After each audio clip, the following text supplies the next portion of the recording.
Salam ähriwan dostlar. Bugün size gidýän futbol toplaryny ýalňyş öwrünen ýa-da soňradan öwrünen futbolçulardan düzüligi ilkinji 11lik düzümi taýinlap size gödürlemekçi. Bugünkü gürrüň berjek futbolçularymyz gidýän toplaryny aeroportda samolýoda minen soň hatda käbirleri giden şäherine baran soň öwrünen futbolçular hem bar. Biziň Ak Nokot YouTube kanalymyza agza bolan bolsaňyz geliň onda bu futbolçular bilen bir tanyşyp geçelim. Derbedämizde Manchester United'in futbolçusy De Gea bar. 2015-nji ýylda De Gea Real Madrid'a transfer boldy. Hatda goşlaryny ýynap Madrid'e gitmek üçin aeroportda barýar. Emma aeroportda barandan soň menejerinden jaň gelýär. De Gea'nyň resmi namalary transferiň iň soňky gününe gawat gelenligi sebäpli transferi ýetişmeýär we goýbolsyn edilýär. Bu sebäpden hem De Gea United'de galmaly bolýar.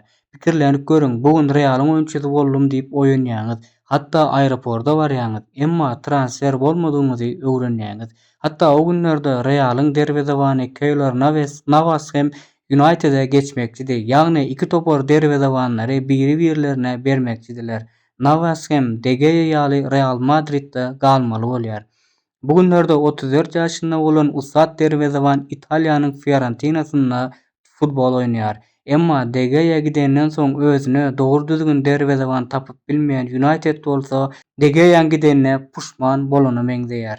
İlkinji gorawçymyz Matthijs de Ligt. De Ligt 2019-njy ýylda Ajax bilen uly üstünlikler gazanandan soň dünýäniň iň güýçli futbol toparlary Ajax'yň gapysyna geldiler. Hatda olar Barcelona, Inter, Bavaria ýaly dünýäniň iň güýçli futbol toparlary idi. Emma De Ligt Barcelona'ya gitmek istedi. Hatta Ajax'taki dostlaryna Barcelona'ya gidýänligini aýtýar.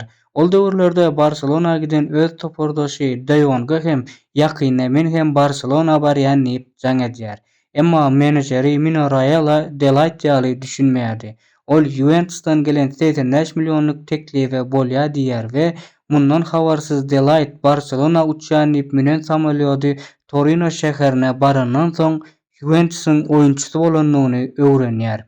Başta Juventus'da gowy netijeler körkezmese-de wagtyň geçmegi bilen Juventus'un kapitany hem bolmagy başarýar. Bu günlerde tejribeli gorawçy United'de futbol oýnaýar. İkinji gorawçymyz bolsa Bomsung. Bomsung menejeriň sözüne ýalňyş düşünenligi sebäpli bu düzüme girdi. Menejeri Bomsung'a ak-gary eşikli bolan dünýäniň iň güýçli futbol toparyna gitýäň diýär.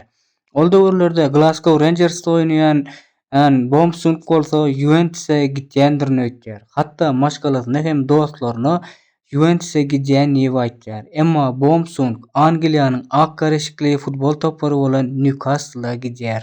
Çep gorawçymyzda bolsa Roberto Carlos bar. Carlos hem Bomsung ýaly menejer sebäpli gidýän toparyny ýalňyş öwrenýär.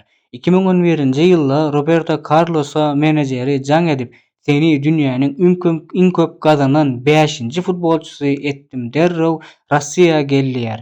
Carlos Rossiýadan Zenit we CSKA Moskwa ýaly toparlary bilýärdi we olardan birine gidendirini öýtdi. Emma Rossiýaga gelenden soň "Seni Anji Mahaçkala transfer etdi" diýip menejeri garşylaýar. Carlos bolsa "Anji näme?" diýip soraw berýär. Gazanjak puluna seredip geljek toparyna seretmedik Roberto Carlos hem bu sebäpli bu düzüme girmegi başardy.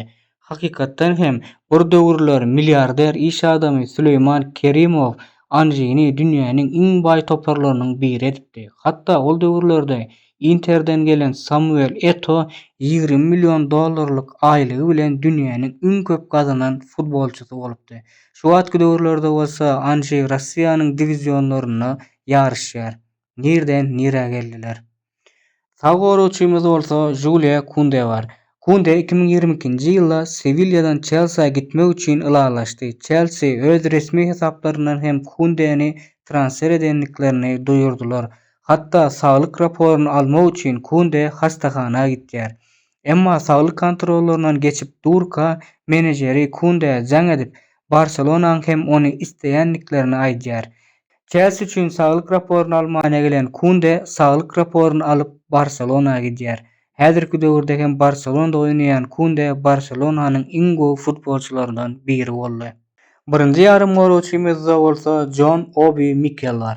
2006-njy ýylyň ýanwar aýynda Manchester United'e transfer bolan Obi Mikel üçin Manchester United gol çekme dawarasyny taýynlaýar we gol çekme dawarasyndan soň bary ýok 2 sagat geçýär we Chelsea hem Obi Mikel'i transfer edendigini açyklaýar we Manchester United'i FIFA dawa etjäler. Birnäçe wagt hiç bir topara gidip bilmän arada galan Obi Mikel soňunda Chelsea'ye gitýär.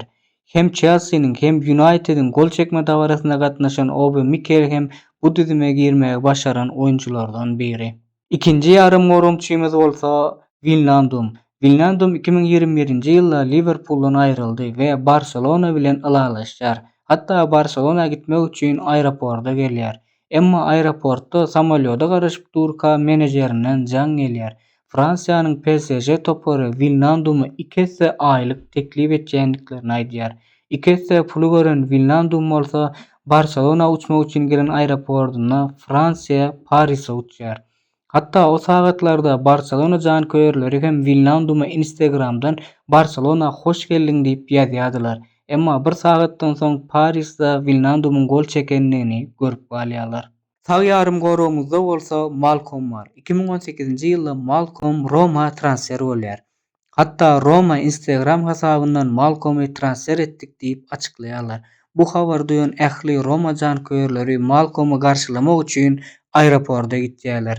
Roma gitmek üçin uçara minen Malcolm bolsa ýolda Barcelona'dan jaň gelýär.